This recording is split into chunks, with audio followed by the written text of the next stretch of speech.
Hello and welcome to part two of this specially created Untangle Your Brand for Authors course. I'm Nigel. I'm going to be taking you through this session, and this session is all about words. And I think obviously as writers, you know a lot about writing, but hopefully you will learn something about how to write from a marketing and brand point of view. And this will really help you with your communications.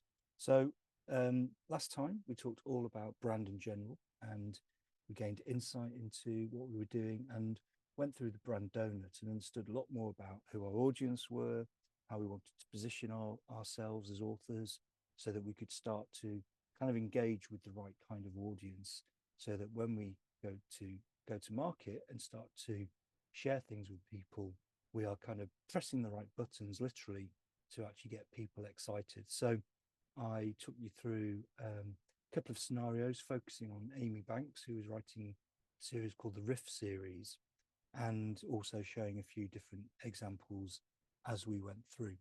All this work that you've done so far will be really invaluable as we start to get on to the next session, which is all about engaging verbally.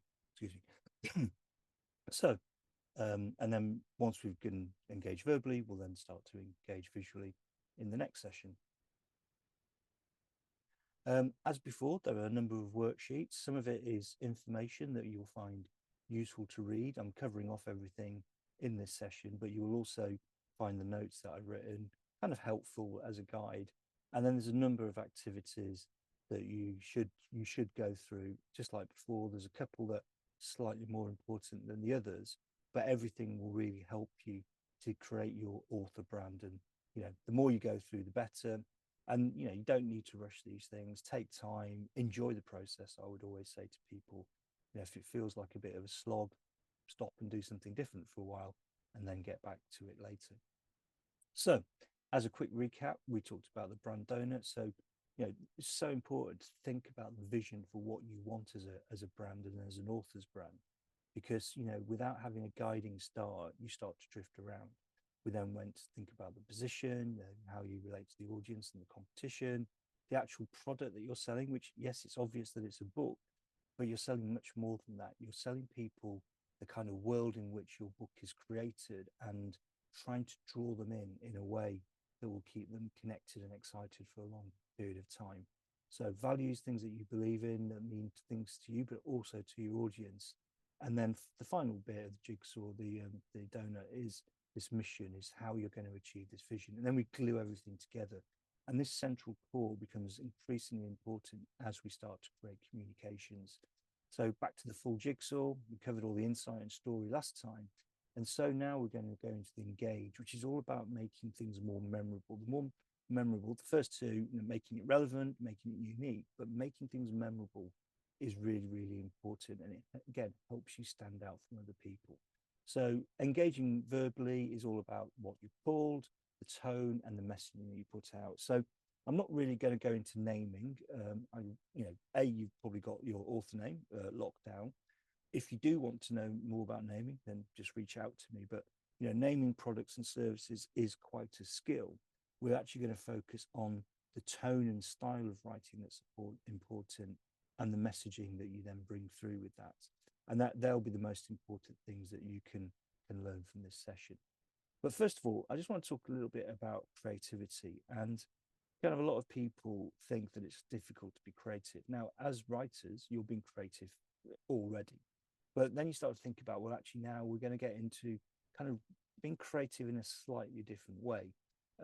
Especially when we come on to the third part, which is about visual communication and how we might actually create images and how we might create illustrations and things that might support us. And I think there's a lot that we can do ourselves. And I'm a big believer that there is no real secret to creativity. In fact, this book, A Technique for Producing Ideas, I think was written in about the 1930s by this chap called James Webb Young. If you think about Mad Men and advertising, a bit like Dan Draper's granddad or something like that, or his dad. He's that old, really, in terms of how long he's been around. And he kind of produced this sort of theory about creativity, which is totally relevant to today. And it's probably the things that we've all been doing all the time.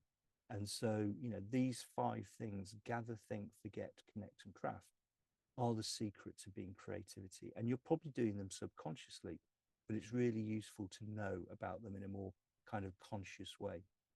So the first part of it is to gather, and that's all about getting more knowledge. We did a little bit of that in the insight bit, but as you start to want to kind of develop more creative output for your book series, then you need to sort of be just more aware of what's going on in the world of marketing, advertising, branding, the world in general. Read more, see more, do more, really get immersed. And I think the broader knowledge that people have around different subjects, different people, different cultures, the more interesting your creative output is going to be. So gather stuff around, the subject that you're writing about or communicating about. Thinking, this is obviously kind of, quite an important thing. I do a lot where I'm just sat there with a blank sheet of paper. But having ideas, it's what's most important is just to keep having ideas. You never know if the first idea is the best idea unless you've had 100 other ideas. So don't stop. You might be able to do it in groups or individually, but just keep going with ideas. And the more ideas that you have in the early phases, once you've done some gathering, the better your creativity is going to be later. Now, the third principle, it's probably the most fun one because it's about stopping work, just do something else. And, we all have this sort of, as creatives, sometimes people might call it writer's block or whatever, but this sort of tendency to, over deliver and overdo things. And we just need to get away from it, go for a walk, have a pint of Guinness, which is my preferred thing, have a bath. We all know about the eureka moments, having ideas in showers.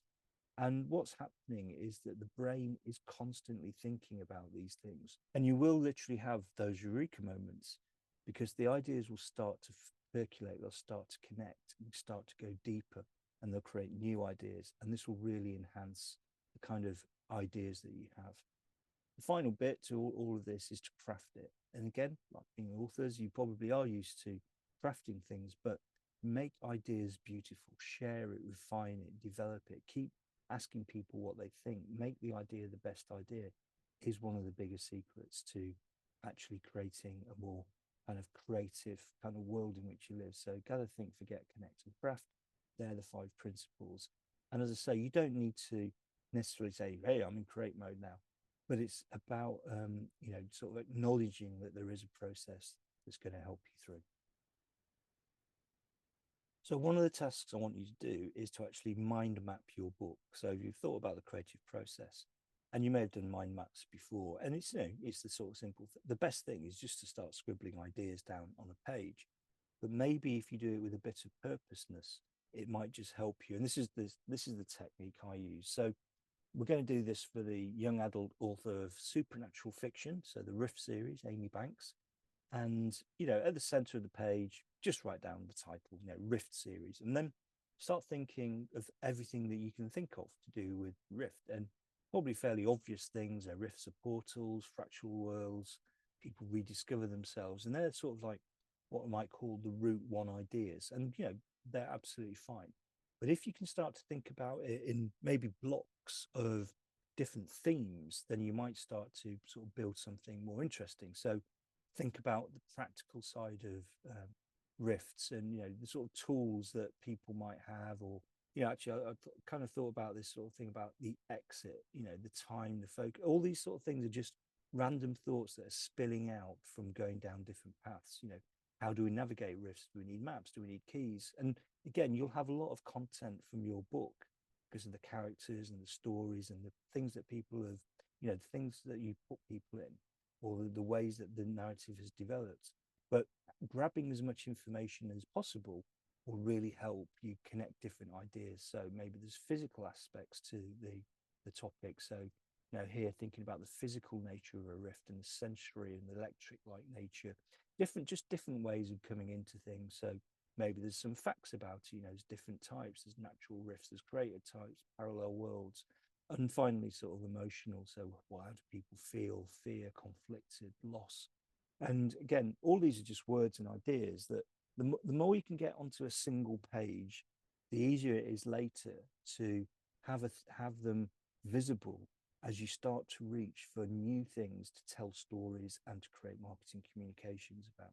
So I'd really encourage you to try the mind map exercise and potentially just keep it going. If you've got whiteboards, if you've got a wall, you might start it and just keep adding to it. But the more sort of in a single space you can get it, the easier it is that you're going to find to work with it.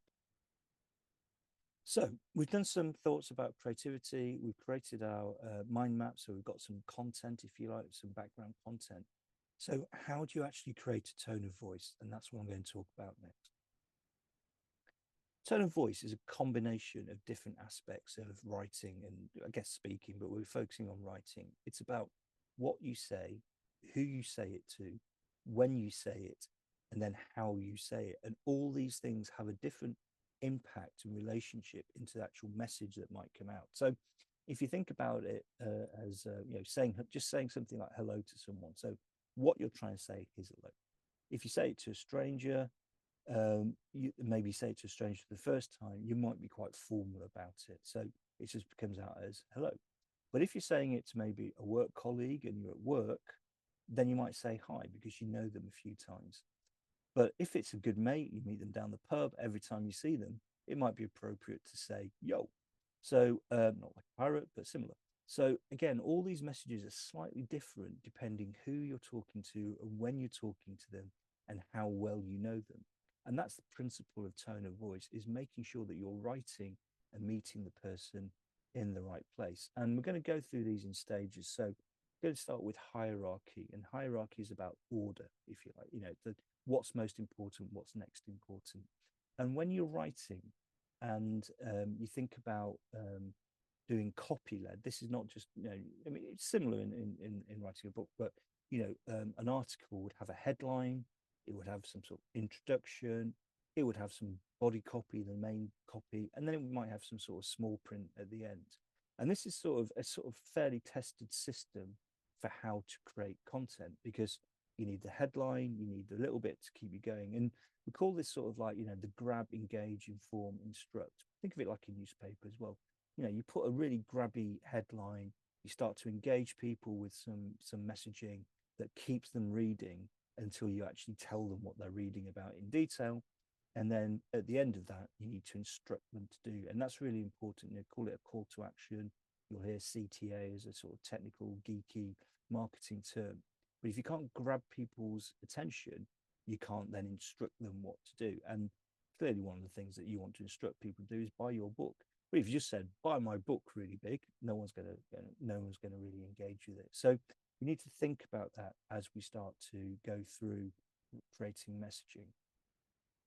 The next thing to think about, and we did a lot of this in the first session, is really remembering what we did about the audience. Who are we actually writing this content for? And I think as well as knowing who the person is, it's quite important to understand how they speak and what their expectations are. So I always sort of say, you've got to reflect them, respect them, got to resonate, you're responding to them. And these things, if you start to talk out of the tone of voice of your audience, they just won't connect with it. And again, this is like, classic sort of when you're talking to people at a party, if you want to engage with them more, the more that you reflect and resonate with them, the more engaging that conversation.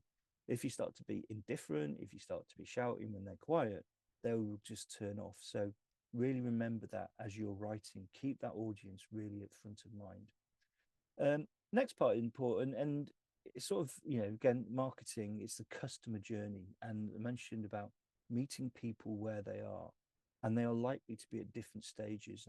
And I'll explain that. So a customer journey, a sort of typical customer journey, a customer starts being unaware. So they've never heard of you as an author. They've never heard of your book. They might not be interested in writing. So they are what we call unaware. As they start to see more of you, they become a little bit aware, and they sort of have a little bit of awareness. They then might become engaged.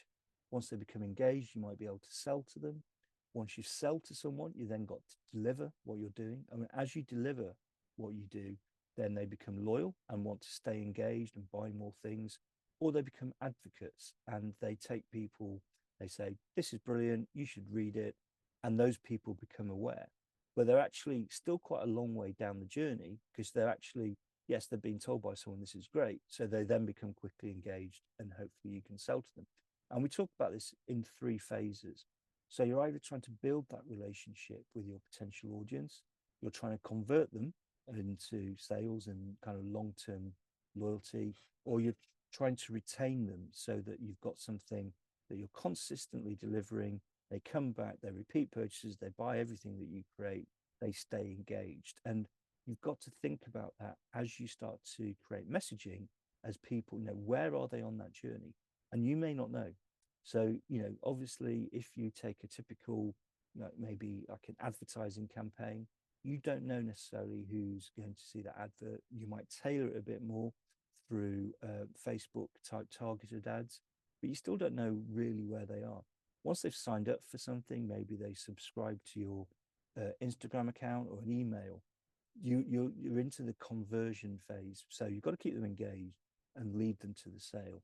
And then once they've sold to them, you want to keep on sort of keeping them engaged and keeping them going round into your world, keep them in your world. And I think that's really important to think about as you're putting stuff out there. The more you know your audience, the greater chance you are to actually keep them on board. And then the final part of this is actually the how and actually what tone of voice means. And this is just a very simple exercise that will help you. And I guess actually this was created before everyone started just going on about artificial intelligence in the way that they do today.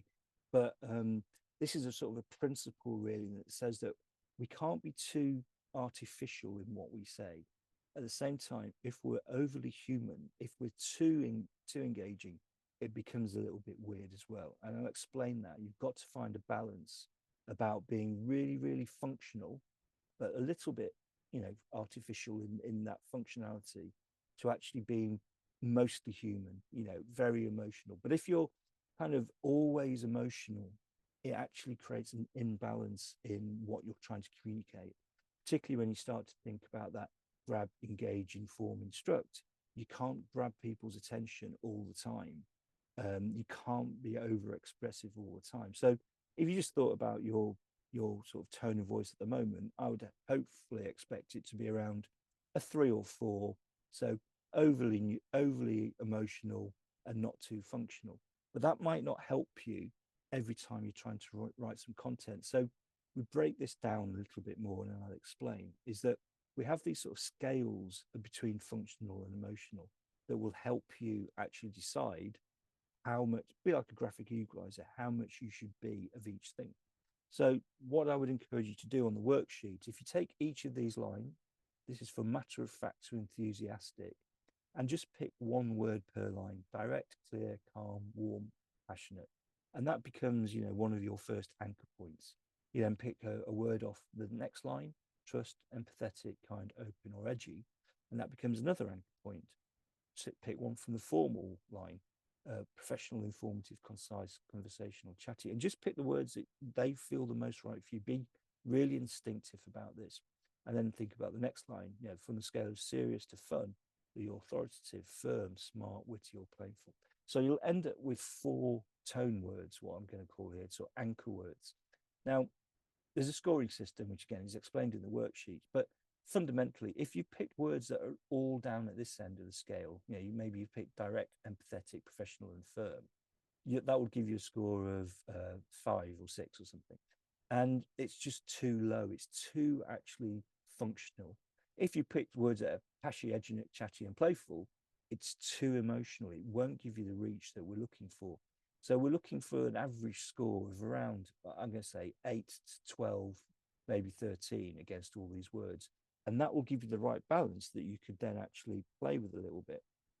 The other thing is pick one of these blue words, pick one of these pink words, because they become your dominant emotional and functional tones. And so that's really easy then to sort of have a quick kind of guide of, oh, should I be a bit more trustworthy and informative in this piece, or open and passionate in this piece? And it's about making sure you're the right tone at the right time to that audience that you're trying to reach. Just a bit of a warning is that we try and avoid these very extremes of emotions and functionality. Certain brands might be rude, eager, coarse. They can control their narrative in a way that actually really suits their audience. I would probably say that for your audiences, being too edgy is probably going to be too challenging for you to get things out. It is a personal choice. This is not a fixed hard rule. It's more of a principle.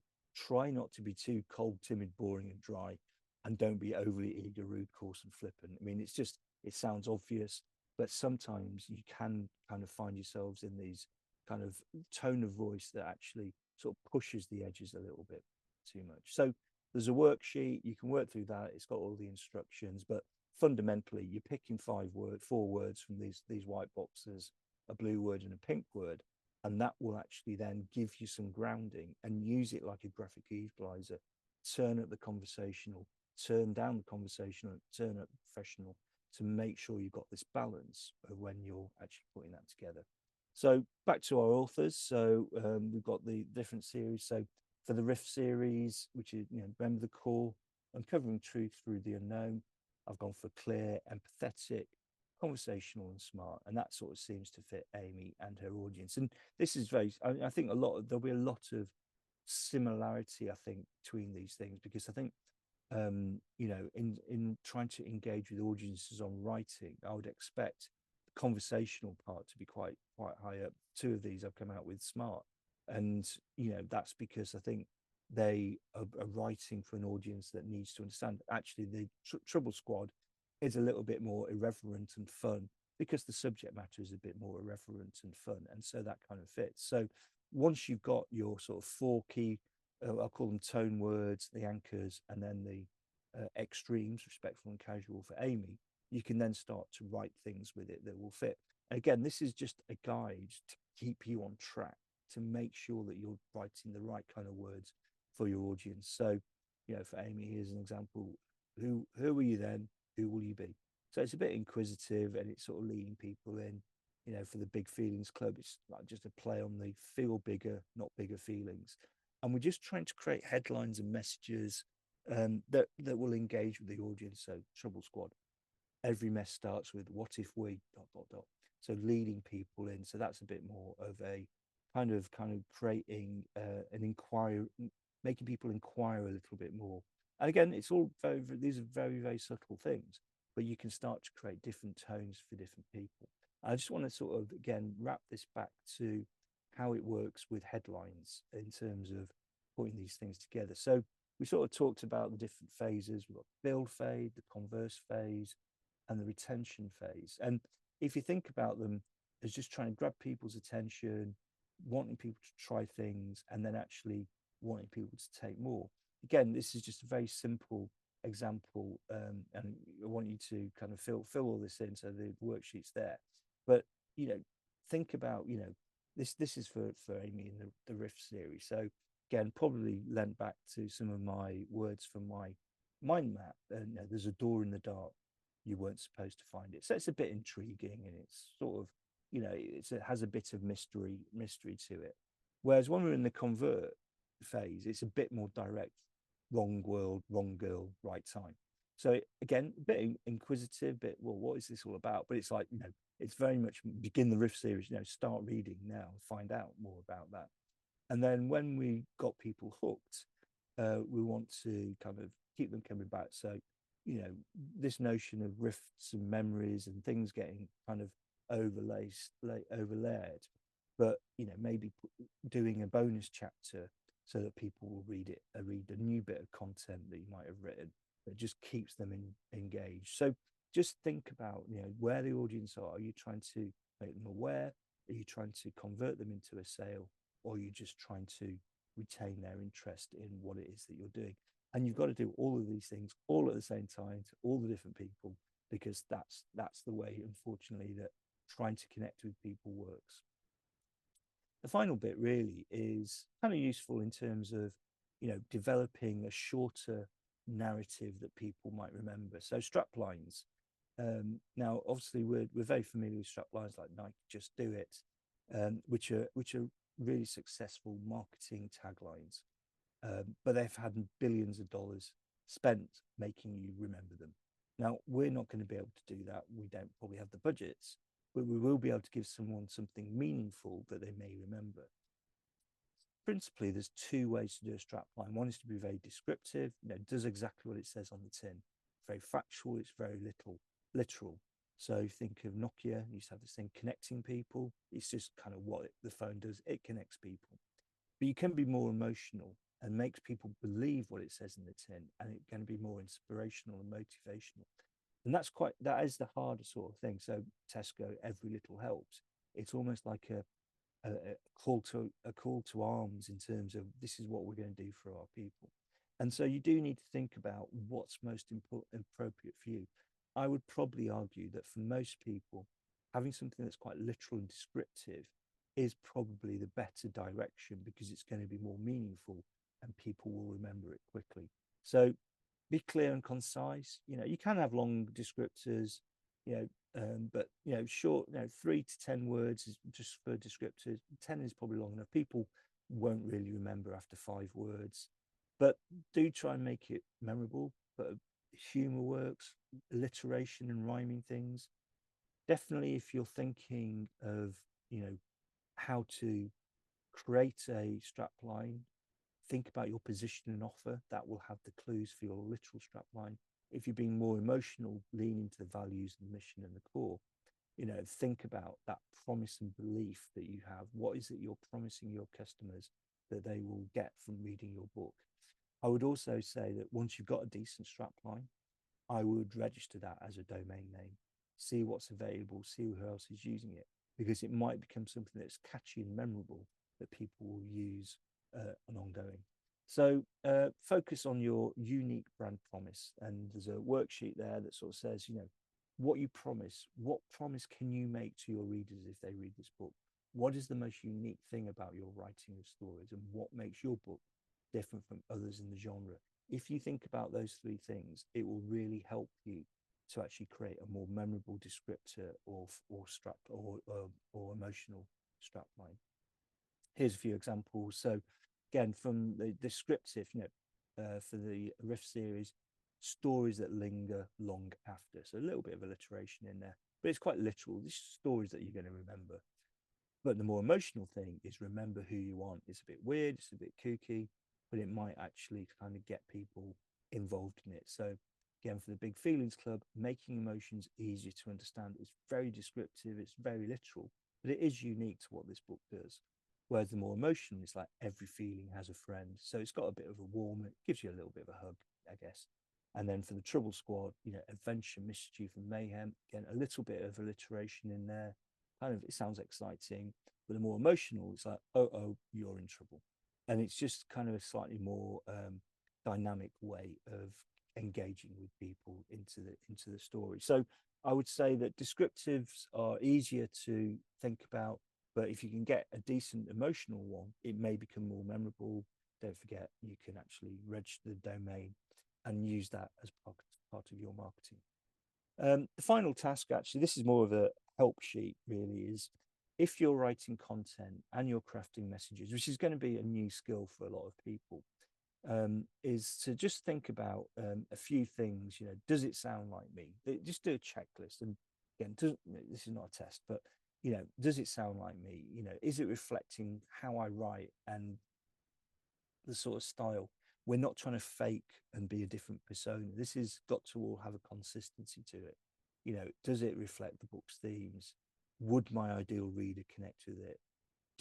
I think curiosity is a really important word in marketing. Do you want to read more? Do you want to read it again? Or do you just pass it by? And really crucially, in any sort of marketing, is it clear and simple? What can we do to edit it? Does it get to the point quickly?